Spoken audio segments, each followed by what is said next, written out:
Howdy folks, welcome back to World of Tanks with the mighty Jingles. This video is all about the raw derp. It's the KV-2. Yesterday's video, just think of it as a trailer for today's action. Got a whole bunch of KV-2 replays for you. Russian Tier 6 heavy tank. Strong tank. Made in Soviet Russia. Best tank in the game. I'm platooned up here with Rita. She also has a KV-2. Kazra, to his eternal shame, does not own a KV-2, so he's going to be driving an equally underpowered and completely balanced Russian Tier 6 heavy tank, the KV-1S. And so, yeah, two KV-2s and a KV-1S platooned up in a Tier 6 game on Fishing Bay. What could possibly go wrong? This, I think, was the first game that I played on the night that I joined Rita's live stream. She'd been playing with Kazra, and all night they'd just been having bad games. Nothing was really going their way, and even the games that they were winning, it wasn't, you know what it's like. So I joined the stream, and I suggested, well, if you're having bad games, you need some KV-2. And this was the game that sort of turned everybody's fortunes around. Now look at that high explosive ammunition, 910 average damage and 86mm of penetration for a high explosive shell. But remember that it is of course a high explosive shell, as that KV-1S and that Electo are about to find out. That splash damage and back up, take some return fire, nothing serious, and now we've got the building on the corner between myself, the KV-1S, and the Electo's gun. Now the KV-2 does of course also have the capability of firing armour-piercing ammunition, but when you can do this to Tier 6 medium tanks, why bother firing AP? Remember, if AP doesn't penetrate, it's going to do no damage whatsoever. With the high explosive, even if it doesn't penetrate, you're going to do 300 to 400 splash damage, regardless of the fact that you didn't penetrate the armour. And if there's anything near what you're shooting at, it's going to take some splash damage as well.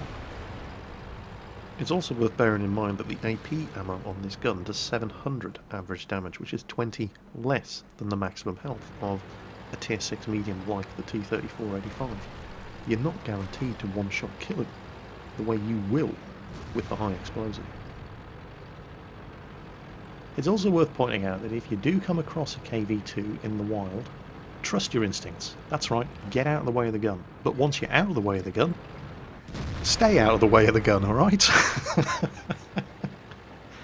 What did that Hellcat think he was going to achieve? I'm practically a full health KV-2, gun loaded, pointing right at him. He got out of the way. Smart move. He instantly popped back out again. Not smart. Oh, okay, my first heavily armoured opponent. Churchill 7. I'm not going to penetrate his armour, but high explosive ammo, 259 damage, blew his tracks off. Gives me time to back up, prepare, angle the armour, tracks eat the shot. Meanwhile, around the corner behind me, Hellcat drivers, right, we've already covered this. Don't go charging KV-2s and KV-1Ss. No good will come of it. Shot into the side of the Churchill there did substantially more damage than the shot in the front. Churchill has heavier armour at the front than in the side. Still didn't penetrate, but did about 100 more damage. And that Churchill just ran out of friends. And you know, I really begrudge having to do this. I mean, a kill's a kill, but 27 damage? Seriously? Do you know how much these shells cost? I'll be sending a bill for the price of that shell to the families of the dead crew of that Churchill. I demand compensation. Oh, Kazra's, he's going for that last KV-1S. He's thirsty for more kills. Oh, doesn't kill him. Oh, KV-1S kills him. Oh, KV-2 kills the KV-1S. KV-2 wins. Alright, so Kazra got more kills, but the KV-2 got the fun kills, and that's what's important. So that was pretty much that game, and to our eternal shame we actually lost 2 tanks. It was a bit of a rout. Coming up in the next replay. Now, you've seen bits of this replay before on one of the Joy of Derp videos, but this is the actual full game, and it's worth watching. Now, like me, Damager uses a mixture of armor-piercing and high-explosive ammunition, the vast majority being high-explosive. Unlike me, he actually uses his armor-piercing ammo. He starts the game with his AP loaded, and slams one right into the side of that Hellcat, naturally just killing him. But he didn't do anything with the armor-piercing shell that high-explosive wouldn't also have done. And this is why I would never recommend using armor-piercing on the KV-2. The armor-piercing ammo has 110mm of penetration, high-explosive has 86mm of penetration. But don't forget, the armor penetration values given in World of Tanks are expressed at ranges of 100 meters. AP ammo loses penetration the further than 100 meters away your target is. High explosive ammunition retains the same penetration at all ranges. HE has 86mm of penetration at 10 meters. It has 86mm of penetration at 600 meters. And it does more damage. It's just an all-round better choice. Now you might be asking yourself, well, what about the premium ammunition on the KV-2? Well, yeah, there is premium ammunition on the KV-2, but it is not high-explosive anti-tank ammo. It is not armor-piercing composite rigid ammo. It's just regular old armor-piercing that has a little bit more penetration, 136mm to be exact. But it's still just not worth the cost or the effort, and I'll tell you why. Because it's not APCR, it doesn't have increased velocity and shell travel time. Because it's not high explosive anti-tank, it doesn't retain the same penetration at all ranges.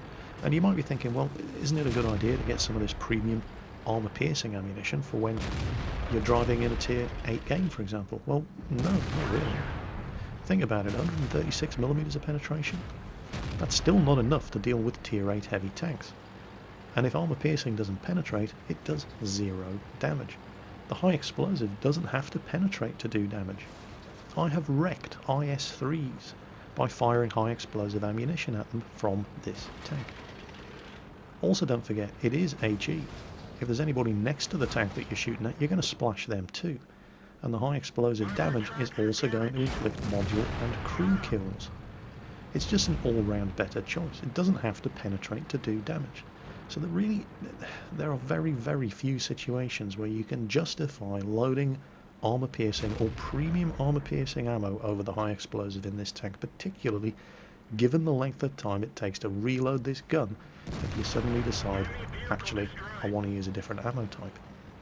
Couple that with the fact that this gun has 0.6 accuracy. It is shockingly bad. And the fact that you have to score direct hits and penetrate with armor piercing. There's just really, I mean, I'm sure somebody's going to say, oh, what about in this situation? Yeah, whatever. HE is an all-round better choice. In almost every situation you're going to come across in this tank. And in those rare situations where armor piercing might have been a marginally better choice of ammo to use, HE is still going to be a good choice of ammo to use. Now, I did mention the shockingly bad accuracy and aiming time on this thing, 0.6 accuracy, but of course that's measured on the Russian accuracy scale, which differs from the accuracy that all the other nations have to use. That T-49 is 344 meters away, it's a moving target, and the top 3 inches of the tank are visible. KV-2, best tank. Best tank in the game. Russian engineering at its finest. Yeah, just use whatever ammo you like on this thing. It doesn't matter. It's all laser guided and heat seeking anyway. You can get some ridiculous RNG with this gun though. Sometimes every shot you fire just seems to be steered towards the target by the hand of Stalin himself. And sometimes you couldn't hit a tank sitting right next to you. Somebody is going to need to reset that cap, however. And we're in a KV-2, we can just fire a shot in the air, and the hand of Joseph Stalin will reach down from the heavens and guide the shot straight to the target. Oh, there he is. It's a Panzer III-4. Ah, but there's another Russian tank. The T-150, also a very strong tank. And KV-2 is communist tank, and KV-2 doesn't mind spreading the damage around. T-150 can have the kill. Another glorious communist victory for the forces of Soviet Russia. This one's been kicking around on my hard drive for a while, and I've just been waiting for the right time to show it to you. This is Damager, KV-2, top tier. And he doesn't bother with armor-piercing ammunition at all. He loads nothing but high-explosive ammunition, as a good communist tank driver should, because high-explosive ammunition is an equal opportunities killer. Spreads the damage around equally communist style at everybody near the point of impact. Yep, Damager is a good communist tanker, as all good KV-2 drivers should be. None of this filthy capitalist armor-piercing bullshit for Damager. Oh no, no, no, no, no. So, you know, he's got his high explosive loaded, and you see that M4 Sherman. Now, this guy either has absolutely no sense of self-preservation, or he's never played on fjords before. One of the two. Chew on that one, filthy capitalist. I don't know, was there some sort of mission going on the EU server where you got bonus credits and XP for being the first one killed in the game? I don't get it. If there was, I must have missed that mission. So that one was a bit of a gimme. You know, it wasn't a particularly challenging kill, but a kill's a kill. It's just a shame that the Sherman only had 460 health to take. Meanwhile, up ahead, a glorious Chinese communist Type 58 tank representing international communism is being threatened with the forces of... Oh, look at that. Look at that. Dirty, filthy, backsliding traitors throwing their lot in with the fascist invaders. We're going to have to dispense some communist justice here. Fall back, brave Chinese comrade. Mother Russia is here. Who are we going to kill first? Choices, choices, choices. Aha. A glorious blow struck against the fascist invaders. And fall back. And reload. And now we just have to deal with the traitors. Remember, high explosive ammunition is an equal opportunities killer.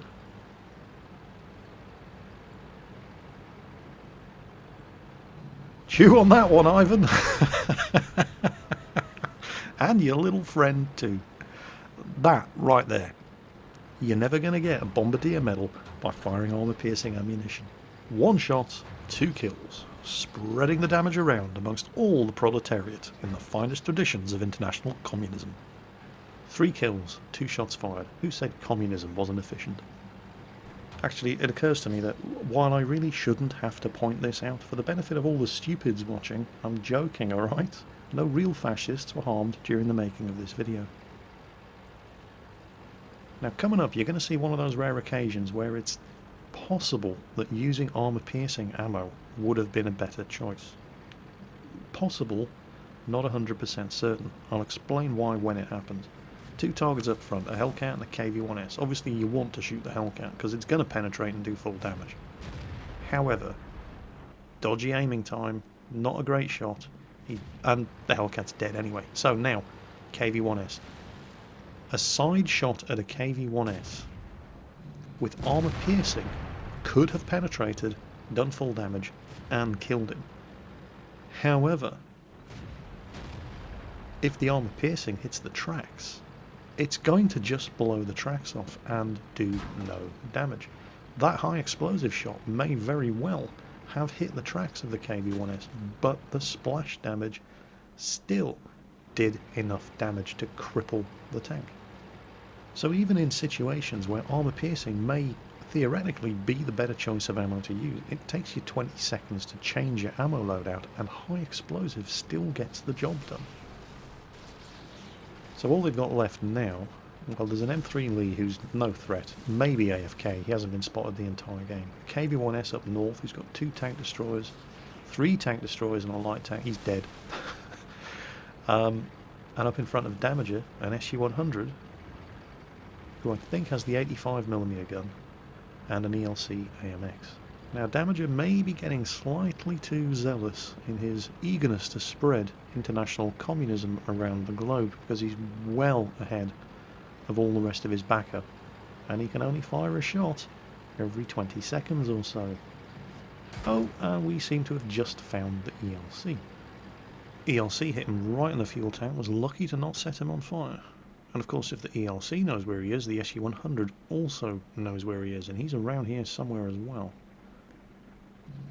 Oh, he misses the shot. I guess Stalin wasn't around to guide that one on the target. The Nashorn plants one in the ELC. He backs off while he's reloading. The SU-100 comes out. Yep, that's definitely the 85mm gun.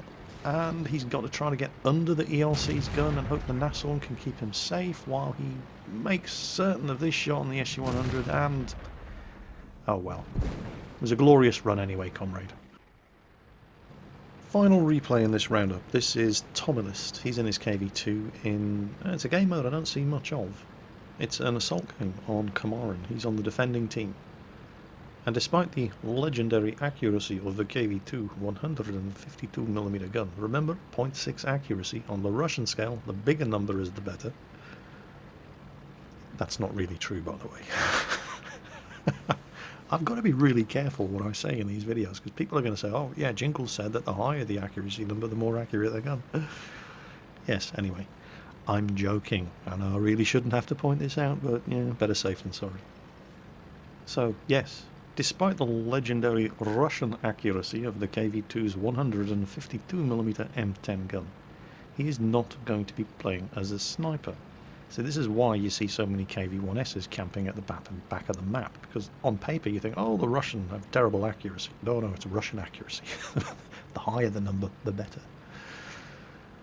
Speaking of Russians, T-34 up front, bravely holding back the forces of international capitalism, assisted, of course, by a couple of dirty, filthy, backsliding Soviet traitors.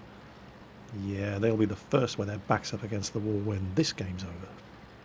So we've got a Stug, an SU-85, an ARL-44. Here he comes. Oh, Type 58. High explosive shot. Eats his tracks, but the splash damage cripples him, does nearly 300 damage. ARL comes out. Angle that strong Russian armor. Oh, ding ding ding ding. Hello, Mr. ARL. Oh, those two guys are on very low health. I wonder if we can get them both with one shot.